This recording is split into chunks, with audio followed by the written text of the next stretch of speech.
nderuar deputet, të dashur qytetar,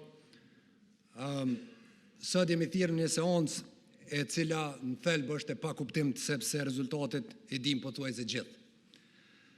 Fillimisht është e pakuptim sepse nuk ka njeri as në lëvizjen vetëvendosje as ku në Kosovë, e fatkeqësisht as vetë kandidati zoti Konjufca që beson se mund të jetë kryeminist i vërtet e zoti Kurti zëvendës i tij.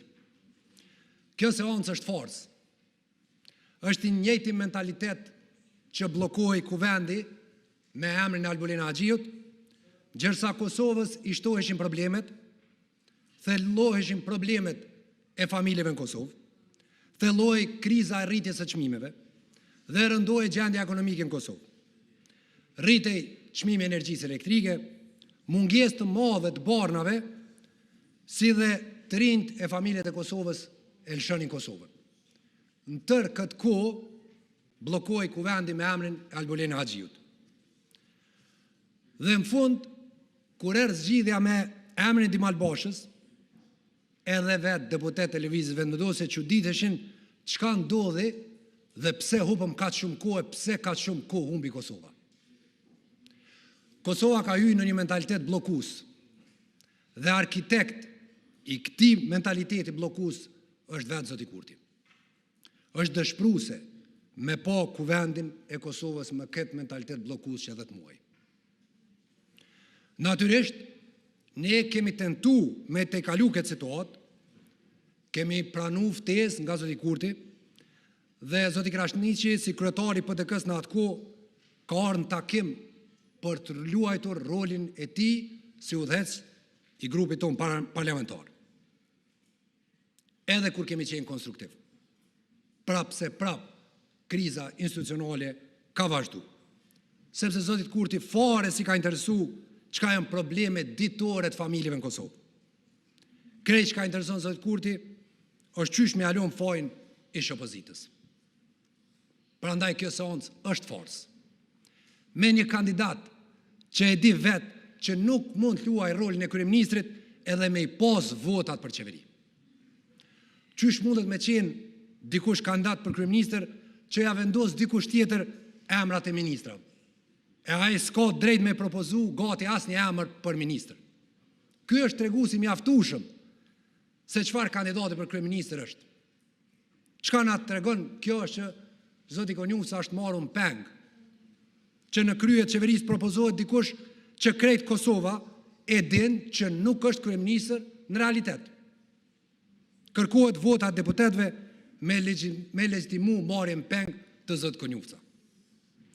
Zoti Konjufca nuk është kandidat që e ka drejtën të propozoj e as të kritikoj askënd. A mundet zoti Konjufca të distancohet dhe të kërkoj hetim të zgjeruar ndaj tenderëve një burimor në kek e abuzime milionëshe?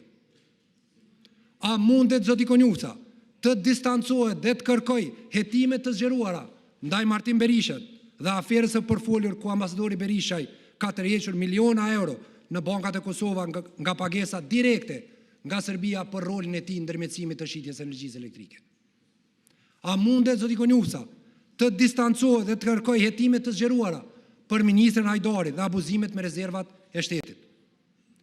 A mundet zoti Konjufca të kërkoj përgjegjësi e hetime që për herë të parë në Kosovë shërbimet jetike shëndetësore janë duke u përgjysmuar dhe duke rrezikuar jetën e qytetarëve, siç është rasti me shërbimet e hemodializës që po ndodh tani? Zoti Konjufca as nuk mundet me propozu ministra për të ardhmen e as nuk mund të distancohet nga abuzimet e të kaluarës. Prandaj vota e PDK-s do të jetë kundër.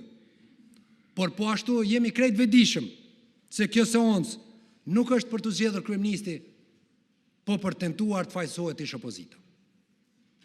Të dashur qytetarë, sot lëvizja vetëvendosje po vazhdon me tentu me zgjat krizën.